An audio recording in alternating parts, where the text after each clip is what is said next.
So today I'm going to have to make a remake of a video I made a few days ago. That previous video unfortunately got corrupted. So therefore what we're going to do today is do an efficiency test on the Tesla Model X travelling at 55 miles an hour compared to 70 miles an hour. And travelling at 55 miles an hour, there will be a difference in terms of efficiency. It'll definitely increase, but the point is to see how much it will increase by. Now, since a few days ago, the temperature has actually dropped a few degrees. We're now down to 14 degrees Celsius, which is about 58 degrees Fahrenheit. A few days ago, when we did the original 70 MPH test, the temperature was around 18-19 degrees Celsius, which is almost 70 degrees Fahrenheit. So let's see the difference between the two speeds, and I'm sure the temperature may pay a little bit of a difference, but we'll soon find out if it does. So this is just a quick overview of the route. The red triangle is where we are currently, and the white marker here is where we'll end up. It says a distance of 24 miles, but obviously I think it's 24.5 miles actually altogether, because the round trip is 49 miles. So we'll see how that ends up, and so let's get going. The road conditions are very similar to the last test in that it's dry and the wind is very moderate today as well. So we're approaching the 70 mile an hour zone on the M90 now, but we've set our max speed to 55 miles an hour. So we're approaching the Queensferry Crossing shortly, and once we get there I'll catch up with you then. Now the Queensferry Crossing, for those who don't know, opened in August of 2017 after the Fourth Road Bridge was deemed not fit for traffic. I think it had some maintenance issues, but it is reopened again now. It's only open for, I think it's buses and taxis, but the vast majority of the traffic goes over the Queensferry Crossing. But the disadvantage of the Queensferry Crossing is that there is no pedestrian passway, there is no cycle lane, whereas the Fourth Road Bridge, it had both those. Now, for those who have never actually seen autopilot in action, it's a very useful system, and one of the features is lane changing. So all you have to do to change the lane if you're in autopilot is touch the stalk, the indicator stalk, and the car will move out into the next lane. And if you want to move back into the other lane, all you do is you touch the stalk and the car will move back in again. And it's as simple as that. Now, there are several versions of autopilot. There is a standard version of autopilot which comes with every Tesla.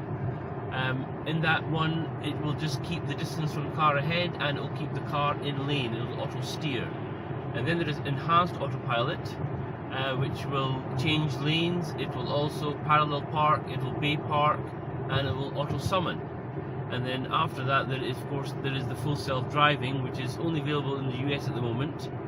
And what that does is that it will take you from point A to point B once you've entered into the sat nav, with no hands on the steering wheel. So several versions, and of course there are several prices. Now, in America, the full self-driving option costs $15,000. Now, that's not come to the UK yet, and in the UK it still costs only £6,800, which is about $8,000, but only because it has virtually no features. But if you buy it now, then you can expect to get those features sometime in the future. They've not given an actual date yet, so it's a bit of a risk, because if you sell your car before then, you can't take that autopilot or that full self-driving feature with you. Well, not at the moment anyway. Now, another safety aspect of autopilot is that it is considerably safer to drive with it on than off. Now, the figures Tesla supply are that autopilot is 8 times safer on the motorway or the highway than regular driving. Now, that's with the statistics provided by a government organization called NHTSA, and that's a US, I think it's a US government organization, and they say that I think it's 8 times fast. It is 8 times safer to drive with autopilot on than off. I'll provide you the statistics with on the screen below, off.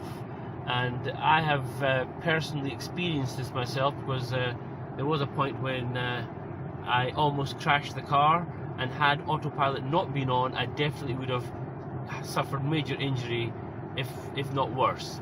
So I can speak from personal experience that using autopilot is definitely safer than driving yourself, but on the motorway, that is, at the moment in the UK. Obviously in the US it's a different story where they've got more advanced software. So we're almost there. That's 1 mile to Kindra Services, so we should be there shortly. And into Kindra Services again, avoiding the raised curb because it is very high. I should have mentioned, oh gosh, I almost hit it there. There we are.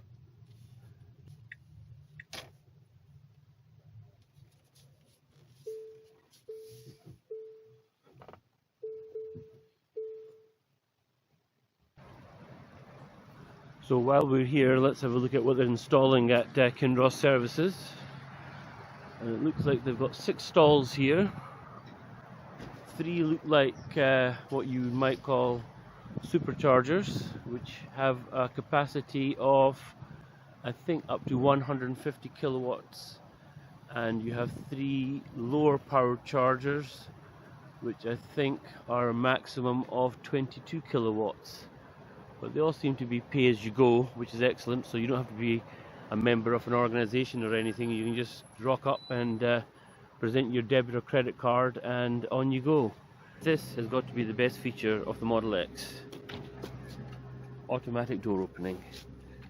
And all you do to shut it is touch the pedal, the brake pedal that is. Right then, so let's get back to the figures. So I've just switched off the air conditioning just now because we're filming. So if we look at the trips, the information here is showing that we have traveled 24 miles. We have traveled 24 miles using 7 kilowatt hours of energy, and that's an average of 273 watt hours per mile.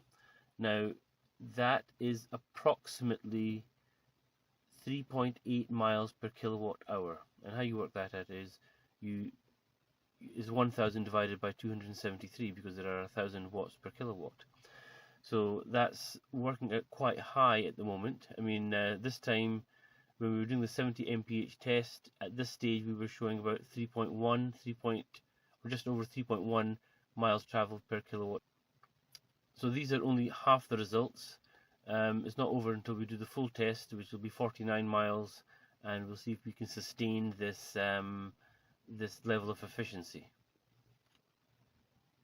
Another feature you may or may not be aware of is that all Teslas have Sentry Mode. So if you leave the car unattended, the cameras are still recording, and we've got one event recorded. I know what it is, but it's quite amusing. It's actually myself returning to the car, which you'll soon see. Let's have a look. The red dot indicates where the event is. So as I'm approaching the car, the cameras switch on and it records that incident. There you go, there it is there. That's me coming back. So that's us back on the motorway again.